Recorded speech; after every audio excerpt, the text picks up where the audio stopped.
Grow Up, a Sonic the Hedgehog fanfic by Daniel J. Drazen. Pause for bourgeoisie legalities.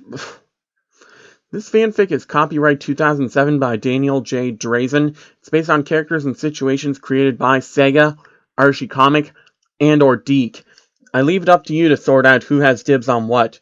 The story is my own. Distribution of this fanfic is rapidly encouraged unless you either claim you wrote it or try to make a buck off of it, which I'm not doing. This work is protected by all relevant copyright laws embodied in Title 17 of the U.S. Code, and if you violate copyright, the terrorists win. This fanfic is voluntarily rated PG for mature content. Oh no. Specifically for discussions of mature subject matter by immature characters. If you don't understand some of what's going on, you either haven't gone through puberty yet or weren't paying attention when you did. This work was especially created for Amnico as part of the 2007 Secret Santa program at DeviantArt. If you aren't Amnico and you're reading this, props to her for making it known. And if you haven't ever been to DeviantArt, head on over there and browse.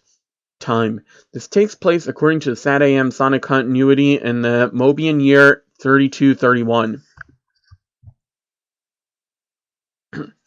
The devastation of Knothole was stunning. They had only been gone 2 days. It was early on a summer morning, before dawn, that the two women of Knothole, Rosie and Julayla, went to the hut that Sally and Bunny shared. Sally answered the knock at the door, wiping the sleep from her eyes. "Where's Bunny?" Rosie asked. There was something unsettling about her. She was more serious than usual. "Still asleep, I guess?" "Stop yakking, Sally girl," Bunny mumbled from her bed. "It's too dang early." "On your feet, Bunny," Julayla said. Bunny didn't answer. "Now, young lady." Okay, I'm up, barely."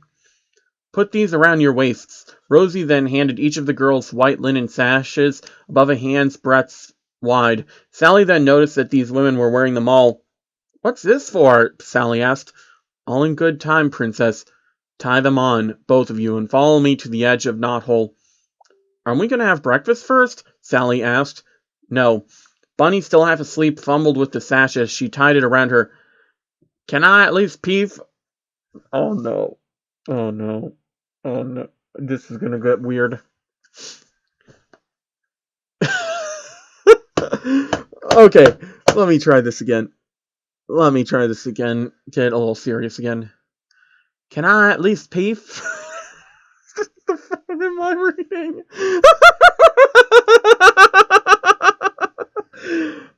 I shouldn't be laughing already. "Can I at least pee first?" There, got it out. "Go with Rosie and wait now," Julayla said in the tone of voice that the children had learned was not to be ignored. She then walked over to the huts that were shares by the boys. Not shared, shares.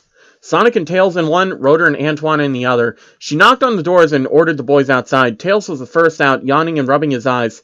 Sonic followed, stretching and muttering, "Aw, man, it's way too early." Antoine came next, working to button up the old cadet's tunic that was clearly becoming too tight for his growing frame, even though Rosie had let it out several times within the last year.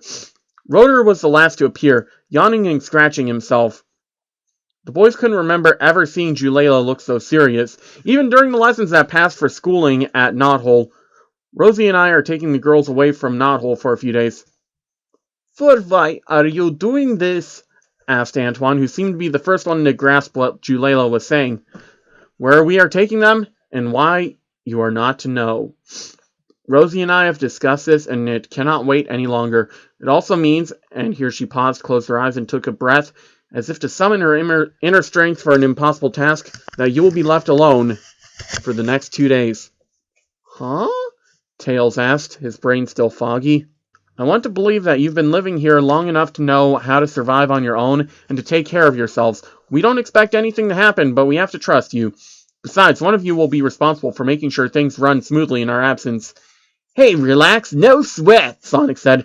"The Hedgehog's got it covered." "The Hedgehog," Julayla answered, "will be answering to Antoine. We've decided to put him in charge." Yeah, that's... Say what?" Antoine, you're slightly older, and I hope somewhat wiser than the others. Can you live up to the trust we are placing in you? For a moment, Antoine was as speechless as Sonic was dumbfounded. Then he stiffened his back and saluted Julela. You are to be counting on me, my teacher. Julela started to say something in reply, then thought better of it, turned, and walked toward Rosie and the girls. The boys said nothing as they watched the four of them turn and walk into the great forest. In a moment, they were lost from sight. Whoa, Sonic said. 2 whole days all by yourselves? That is so way past cool! Yeah, whatever, Rotor mumbled. I'm going back to bed. And where do you think you're going? Antoine asked. Back to bed. Do I have to spell it for you? B-E-D. Good night. But it is not the night time. It is the morning. And it's too early in the morning. Rotor started shuffling back into the hut. Cease your returning to the hut and return back here. Lighten up, Ant, Sonic said. You can play soldier later. Play? This is not the playing. The great responsibility has been placed upon... Yeah, whatever. Come on, Tails, let's get breakfast. What are we having, Sonic? Whatever we got and whatever you want. Can I have the maple cookies? Why not? Cool. Stop, sucker blue cheese! You cannot be serving something as fewelish as the cookies for breakfast to such a baby. Hey, I'm not a baby, I'm 6 years old. And I am the one whom the grown-up words have authorized to. Grown-ups? What grown-up? Sonic asked. I don't see any grown-ups. How about you, big guy? Nope, Tails said brightly. But I am having the... Race you to the kitchen, Tails. No, stopping this at once. Ugh. It's been a while since I've read fan fictions like this. Bunny and Sally said nothing as 2 days later they followed Rosie and Julela back to Knothole. Under ordinary circumstances, they would be chattering away to each other. Being the only 2 girls in Knothole, they were even more tightly knit as friends than they might have been if their lives and those of everyone else on Mobius hadn't been disrupted by the takeover of Dr. Robotnik. That was why they were living in Knothole, after all. But they had just gone through an intense rite of passage. Once isolated from the boys, the girls had been instructed by Rosie and Julela about the changes that their bodies would soon be going through as they made the transition from childhood through adolescence and on into adulthood. This was usually knowledge passed down from mother to daughter and from father to son, but Rosie and Julela had to take it upon themselves the responsibility of being mothers to the girls at this time. It was not, however, only the knowledge of change that weighed upon Sally and Bunny. Each knew well enough that Rosie and Julela had become like mothers to them for the occasion, but that only served to awaken their own memories of their own mothers. And even the happiest memories, as warm as intimate and satisfying as breast milk to an infant, could not obliterate the fact that they didn't know whether their mothers were even alive, or worse, whether they had been turned into mechanical parodies of themselves by the roboticizer. It was a thought that was usually more than a 12-year-old could bear, and easy enough to forget about in the course of daily living. But now as they walked through the great forest, where they were free to think and talk about anything at all, this most somber of thoughts kept them from saying a word to each other. The women knew well enough what was on the minds of the girls, and so respected their silence and did not try to draw them out. Nobody said anything until they stood at the edge of the clearing and looked at Knothole. It was Bunny who spoke first. Oh, my stars! It might not have been that bad, but it was bad enough. While the buildings were still standing, several stood with their doors ajar. Bits of half-eaten food and paper littered the ground, and the large table in the dining hall could be seen lying on its side. It looked like a storm hit this place, Sally said. Just then they heard, Go long, Tails! Hurricane Sonic, apparently, Julela said slowly. At that moment, Tails flew into the clearing, looking behind him and with his arms open. Just before he would have collided into the girls and adults, he looked over his shoulder and caught sight of them. Startled, he immediately stopped flying and landed on the ground just before the ball Sonic had thrown hit him in the head. Come on, Tails, Sonic said as he walked forward. You should have caught that. Do you have something to say for yourself, young man? It was clear from Julela's tone that she was in no mood for humor. Something within Sonic, however, couldn't resist. Welcome back? Sonic! Sally yelled. Silence, all of you! Where are the others? Rotor was in the kitchen, last I saw, Tails said. Oh, I guess his voice is now deeper. Or I'm just lazy. And Antoine? Well, he's tied up at the moment. For your sake, he had better not be. Where is he? Nobody said anything, which meant that they were able to hear a faint yet distinct cry from Antoine's hut. Assistance! Assistance! Rosie, Julela said, you look after Antoine, I'll see to Rotor, and I hope, Sonic, you will put that speed of yours to some good use and clean up this compound before I get back. The news was even worse than Julela had feared. Rotor had spent much of the past 2 days in a feeding frenzy. The women had worked hard to exercise some amount of portion control when it came to him, but were afraid that it might be a lost cause given his species. When they had left, there had been a 2 weeks' worth of food in store. Now, the supply would only last 2 days. To say that I'm disappointed in you boys would be an understatement, Julela told the children when they were gathered in the dining hall a short time later. I don't know which is worse, Antoine's failure to exercise some amount of leadership, or the failure of you other three to show some signs of self-control. We now have a very serious problem on our hands because our food is almost gone. Sonic, Sally, and Bunny looked at Rotor, who had literally eaten himself sick and could only groan apologetically. Sonic, you've been raiding Mobitropolis for food for us. I have to ask you to go there now and bring back something to replenish our supplies. No prob, Sonic said confidently. There are still a few places which we haven't cleaned out yet. How much do you need? Enough to make up for what's gone, and I don't care if you have to work all night at it. Hey, the hedgehog is on the job. Time to go shopping. With that, he dashed out of the clearing. Julela could only shake her head. Sonic's incredible speed seems to have caused as many problems as it solved. As long as he had that ability going for him, it was impossible to discipline him adequately, and he knew it. Sonic had left the clearing a short while before sunset. By moonrise, he had made a half a dozen trips between Knothole and what had been the capital city of Mobius until Robotnik's takeover. As irresponsible and flippant as Sonic had been, he hadn't failed in his mission, returning with a number of cases of food. These were duly inspected by Rosie and either stored or discarded if the contents turned out to be spoiled. Then, as after every food run, came the debriefing. For Sonic wasn't acting just as a deliverer of groceries, he was also acting as a scout, noting what changes he could within the city. Julela laid out the old map, now an almost hopeless tangle of lines showing the changes that had taken place. Before Sonic could say anything, though, Sally spoke up. Sonic, where did you get the last 2 cases? In the storeroom of the new place I tried. Looked like a dorm or something. One room was nothing but beds and lockers.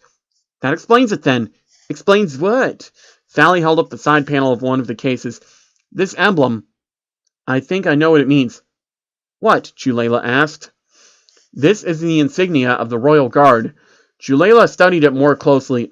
I believe you're right. Antoine, your father was in the Guard. Does this look familiar? Antoine was still sunk in misery after having been locked in his hut by Sonic. He looked at the imprint, nodded, and said nothing. And where was it? Julela asked. About here, Sonic said, pointing to a spot on the map. That's practically in the shadow of Robotnik's headquarters, Sally said. Which is why, Julela said, you are not to go back there. None of you. Aw, man, why not? It's one thing to raid buildings on the edge of the city where you can make a quick escape to the Great Forest, but even you, Sonic, can understand that the deeper into the city you go, the greater the danger that you'll never come back out again. There's no chance of that happening. I'm way faster than those slow-mos. Besides, a lot of the old places I've been hitting have been picked clean. That's no excuse for...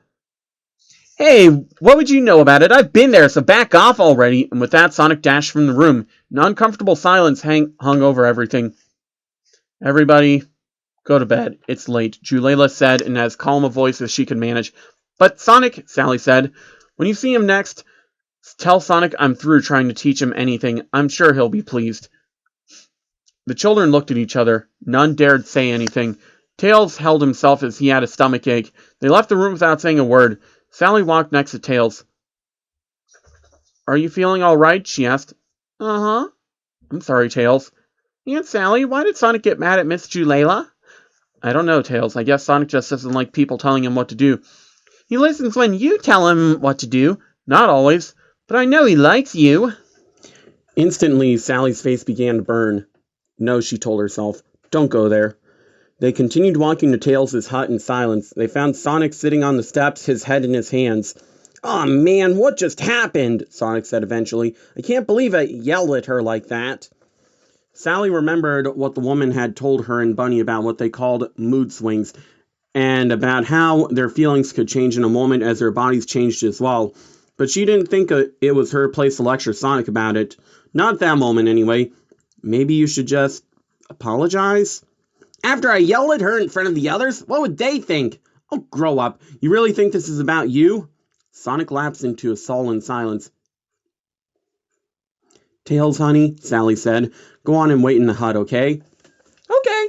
He walked past Sonic as the awkward silence continued. Look, Sonic, it's summer. We're all hot and, just apologize to her. The sooner you do, the sooner we can forget about this. Fine, whatever, he said impatiently. Where is she? She should be in the hut by now. Listen, Sally, could you, sort of go ahead of me and make sure it's cool? That's not what... All right, let's just go.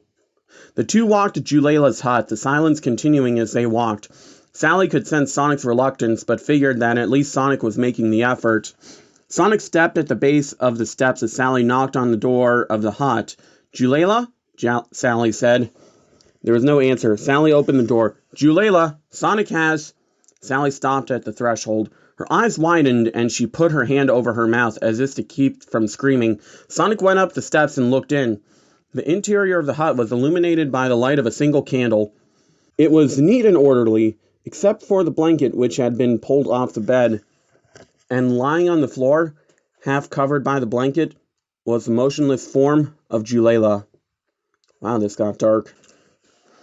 It was deep into the night, and only a few hours until morning before Rosie emerged from Julayla's hut. The children had gathered outside and could see, as the door opened, that Julayla had been put to bed. Rosie closed the door and turned to the children, who, despite the lateness of the hour, had been unable to sleep. Miss Julayla is very sick, she told them, and needs rest and quiet. I suppose this means her classes with you are all cancelled until something changes. What's wrong with her? Sally asked. I'm not sure, Your Highness. The woman almost never addressed Sally by her title unless something serious was happening.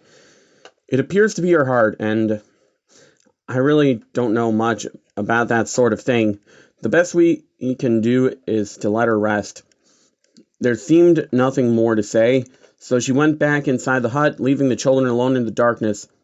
Come on, Sonic said to Tails, and they began walking back toward their own hut. Sonic?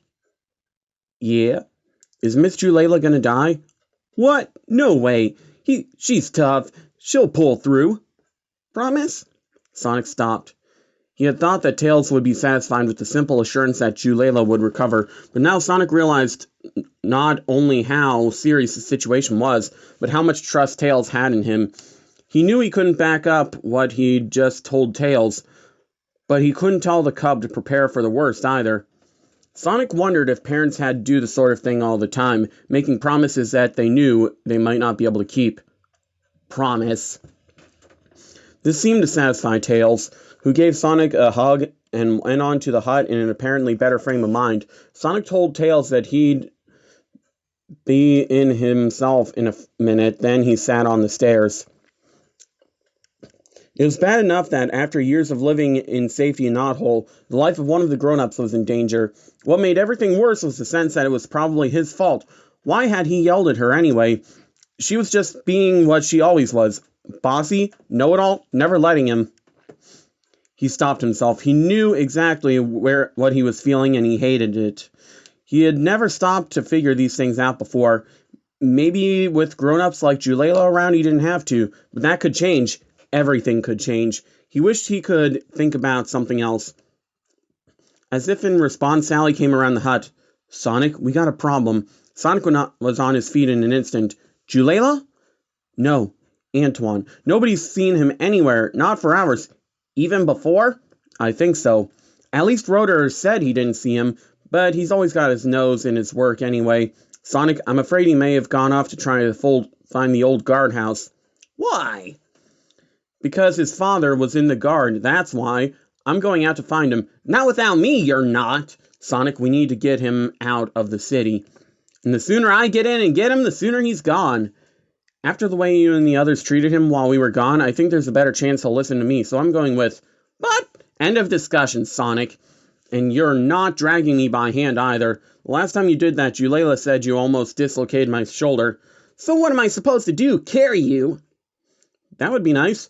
Sally had meant it sarcastically, but when she had said it, the full weight of the words brought the conversation, which was becoming heated, to a dead stop. Both of them shifted uncomfortably. So, Sonic asked. So, how do I? I guess you sort of at a loss for words. Sally held out her arms.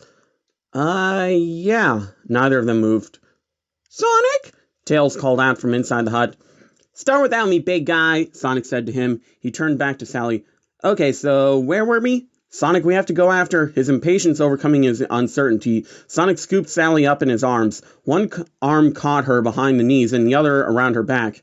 So, how's this? Fine, just fine, Sally said, her mouth suddenly dry. Okay then, hang on. Sally then put one arm around Sonic's neck and clasped her hands together. Sal, you told me to hang on, remember? Oh yeah, right. Ready? Sonic? Yeah? Move your fingers up my leg, and you're toast. Oh my. Oh my. Okay, I'm using my phone right now because I don't feel like turning on my laptop, so if anything turns out weird, that's why. Up until recently, when a sudden burst of acceleration from Sonic had come close to dislocating her shoulder, Sally's view when accompanying Sonic had not been spectacular. Instead, she had pretty much been dragged behind him. Now she could see what he saw when he ran, and it was amazing. Sonic had been traveling the different paths leading to the city for years and could manage them even on a night such as this with no moon or starlight to guide him. The trees of the great forest loomed up in front of her, only to disappear in the last moment. The next thing Sally knew, they were out of the great forest with the grassy plain between them and what was now known as Robotropolis. Seeing it loom up at breakneck speed made it seem even more formidable. Then it became a maze of long stretches and short jogs as Sonic zigged and zagged through the streets. Before she could appreciate anything else about the trip, Sonic had rather unceremoniously deposited her in the middle of the street and disappeared into the shadows nearby. Allowing herself only a momentary glance, Sally ducked into the shadows herself. "Sonic?" she whispered as loudly as she dared. There was no answer. "Sonic!" What? Sally looked around. She could barely make out Sonic, half hidden behind a pile of rubbish. Where are we? Are we close by? We're here. It's right behind us. Then let's get going. Can you, wait a minute? Sally had the momentary urge to ask Sonic if he lost his mind, but then she realized that he wasn't simply standing, but was using the rubbish heap as cover so he couldn't be seen from the waist down. Oh no. Remembering what the women had recently told her, and Bunny not only about themselves but about boys, she realized what was happening. Okay, I didn't see Antoine as we came in, did you? Nah, he must have gotten a major head start. Then let's look around inside. We can only hope Antoine knows enough to keep a low profile. Immediately there was a muffled noise from inside the building to their backs, a hollow metallic sound like someone crashing into a locker. Whether it was the sound or the small talk, Sonic felt safe enough to emerge from behind the trash heap and to rejoin Sally. Finding the door, Sally eased it open and the two crept inside. As she did, she felt something sharp prick the end of her nose. She gasped, but someone began to let out a high-pitched scream, which Sonic silenced less than a second later by cupping a hand over Antoine's mouth. "Antoine, what are you doing?" "Forgive me, my princess. I thought you were being a slutbot." "And I thought you had some brains," Sonic said. "What's with the get-up, and where'd you get that butter knife anyway?" "This get-out, as you are calling it, it once belonged to my father, and I found it over there. In the dim light coming in through the open door, Sonic and Sally could see that Antoine was no longer wearing the cadet's tunic that he was wearing when Robotnik took over, and the children had literally escaped with whatever they were wearing. It was his only link with the past. With a better time long gone, and Rosie had tailored and retailored it until it was close to unwearable. But now Antoine was wearing the dress tunic of an officer in the Royal Guard, with gold epaulets on the shoulders and brass buttons down the front and on the turned-back cuffs of the sleeves. He was also brandishing a basket-handled cutlass with the sheath belted to his side. Since he was still young, however, the overall effect was more comic than impressive. The sleeves came down past his fingertips, and the bottom of the tunic stopped just above his knees. The sword belt gathered the fabric around his waist in numerous folds and creases. All in all, he looked like a small child modeling adult pajamas, but he still held himself with as much dignity as possible. "Antoine," Sally said in a firm whisper, "put away that sword. Now." "But, my princess, we are in danger." "You're in danger, and the hedgehog can—" "Sonic, shut up. We're all in danger if we stay here. Now come on, we've got to get back to Knothole." "But I was still searching my father's feet locker." "I'm sorry, Antoine, but you have to leave it. And that's an order from your princess." Antoine opened his mouth to say something, then stopped and sheathed his cutlass. "Thank you. Sonic, look outside and see if the coast is clear." Sonic took a quick look outside and then turned back to Sally. "Everything's cool." Suddenly there was a shaft of light shining at the doorway from above. It was obviously the spotlight from one of Robotnik's hover units. Then they heard the mechanical voice of a SWAT bot. "Attention, intruders! Come out with your hands up!" "You heard him, Sal," Sonic said. Then, to the astonishment of Sally and Antoine, who was cringing behind Sally, Sonic suddenly became a swiftly rotating blue sphere that spun in place for a second, then dashed out the door. Instantly, there was a sound of metal falling to the ground. Overcoming every instinct to stay in hiding, Sally ran to the doorway, followed quickly by Antoine. Two SWAT bots were converging on Sonic, blasters armed and pointing at him. "By the order of Robotnik, order this!" Sonic became a high-speed ball again that slammed into one SWAT bot, ricocheted off and hit the other one dead center, smashing it to pieces. Then, bouncing off the wall of the building, he smashed into the hover unit, landing on his feet as the unit and his robot pilot fell to the ground. Useless. "Sonic? What was that?" Sally asked in awe. "A little something I'd been working on called the spin dash. Want to know how I came up with it?" "You can tell me when we're back in Knothole. Now let's go before more of them show up." "But, princess, how are we to be—" "Sal, you ride up front. Ant, grab my waist and hands on." Sally let herself be cradled in Sonic's arms again, while Antoine hugged Sonic's waist. "May I just be saying, my princess, that it is the honor to be—" It was nearly dawn when the three of them arrived back in Knothole. Antoine was badly shaken by the high-speed escape and staggered back to his hut, tripping on the sword as he went. As Sonic and Sally watched him go, they also saw Rosie coming toward them. Any appetite for breakfast the two had quickly died. "Julela is awake and wishes to speak to you two." "Aw, man." Sonic and Sally remembered that the last time she had spoken to them was to forbid them from doing something what all three of them had just done. They silently made their way to Julela's hut. Sonic knocked on the door quietly. "Yes?" "Julela, it's Sonic and me. Come in." The first thing that struck Sally was how small her old teacher looked as she lay in bed, the covers drawn to her neck, even on what felt like it would be another hot summer day. She glanced to her side and saw Sonic run his forearm across his eyes. The two of them approached the bedside. "Please listen to what I have to say," Julela said in a low voice. 2 days before War Minister Julian overthrew the king and began calling himself Robotnik, I was told by my doctor to consider retiring from serving as tutor to the princess. I was told that I had a weak heart. I knew what that was like, for I watched my own mother die from the same thing before either of you were born. I was still considering working for the royal household a little while longer when everything changed. After we arrived to Knothole, I kept pushing the thought from my mind. I told myself that perhaps living in Knothole would strengthen me and give me a few more years. I now know I was only fooling myself. Still, I'm surprised that I've lasted as long as I have. Are you dying, Miss Julela? Sonic asked. I think slowly, but yes. I may last a few more months or years yet, but I'm not strong enough to teach you anymore. Princess, I'm afraid your formal education ends here. I'm sorry. Sally bowed her head and began to cry. Your Highness? Julela said, and Sally looked up. When you're finished being sad, you must then be strong. Your time is coming sooner than I would have liked. But we can no more control these things than we can change the directions of the clouds. Sally sniffled. I'll try. I know you, Princess. You will not only try, you will succeed. Sally then put her arms around Julela's neck, hugged her, and cried. It was clear to Sonic that Julela wanted to return the gesture, but was too weak for even that. After a long time, Sally straightened up, and Julela called Sonic to her side.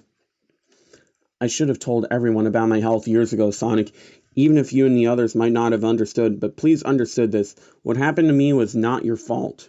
Sally felt awkward listening to this and quietly left the hut. Outside, the light was strengthening. It was indeed going to be another hot summer day, but a beautiful one at that. Mobius was not going to stop turning, and the great forest was not going to stop growing because Julela was ill. She looked toward the bridge that spanned the great river. There was someone standing on the bridge. Bunny, wearing a loose-fitting shirt that stopped just below her tail. Is Julela all right, Sal? I don't think she'll ever be all right again, but she's still alive. She then told Bunny about the events of last night and Antoine's trip into Robotropolis. The two turned toward the bridge railing. Bunny leaned against it, then moaned in pain. What's wrong, Bunny? I don't know which is worse, that my hoo-haws are so tender as they're coming in, or now I gotta cover 'em up. Well, at least you got some. I don't think mine will amount to anything. Besides, who are we trying to impress? What do y'all mean? I mean, unless there's another group of refugees nearby with kids at our own age, our only boyfriends we're ever gonna have are right here in Knothole. I never thought of the boys as ever being boyfriends. I figured they were just, well, boys. So, who do you like? Antoine? Maybe. What? After that stunt he just pulled? Look at him from his side, Sally girl. He was looking for something that belonged to his daddy. He should at least get points for trying. I guess you're right. What about Rotor? The girls paused for a second, then in unison, nah, before dissolving in laughter. Yeah, his toolbox is his girlfriend, Sally said. Well, I'm pretty sure Ken Penders, had he had his way, Rotor wouldn't have gone for girls to begin with. But that is Ken Penders we're talking about, and we're going to pretend he doesn't exist. What about Tails? Oh, now y'all just being creepy. And that just leaves Sonic. Sally tried to sound casual about it, but just saying his name set her heart pounding. Bunny was silent for a long time before she spoke. Sonic can be as sweet as sugar, but I get the feeling he's kind of stuck on himself. Not the same way Antoine is, but kind of like there's a part of him that's never going to grow up. I don't know that I'd want to be... I don't know that I'd want that in a boyfriend. So what you're saying? Sally laughed again. I'll let you have him, Sally girl. Sally smiled. She was hoping Bunny would say that.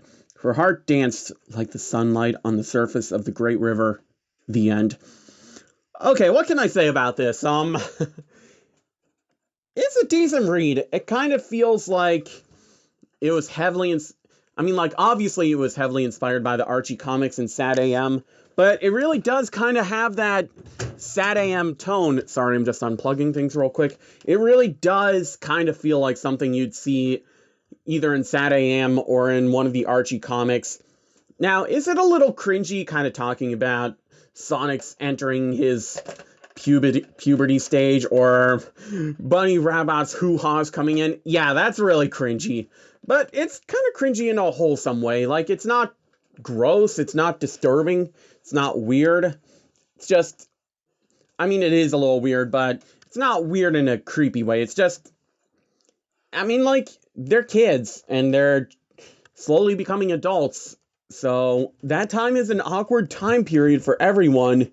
including people reading about it, I can definitely say they handled this better than what I've heard about Big Mouth. And I haven't even seen that show, but the way that show approaches puberty is just disgusting. But yeah, this definitely took things at a much more tasteful appearance. So, what will Grow Up get from me? I think I'll give it a 3 out of 5 star. It's nothing great, but it's pretty well written, and it's not creepy. It's decent. You can enjoy it for what it is, and I could see this being canon. But if you like what you saw, please like, comment, and subscribe. Thank you very much for watching. I have a Ko-fi account and a Patreon if you want to donate. I mean, I'm not going to expect any donations, but if you donate just a one-time payment of $3, then I'll be willing to take requests from you, or I might be able to read stories that you want me to read, or if you want me to just do some random vlogs, that'll work too. If you like what you saw, please like, comment, and subscribe. Thank you very much for watching. Have a good day. God bless. Peace, Pacham, and bye.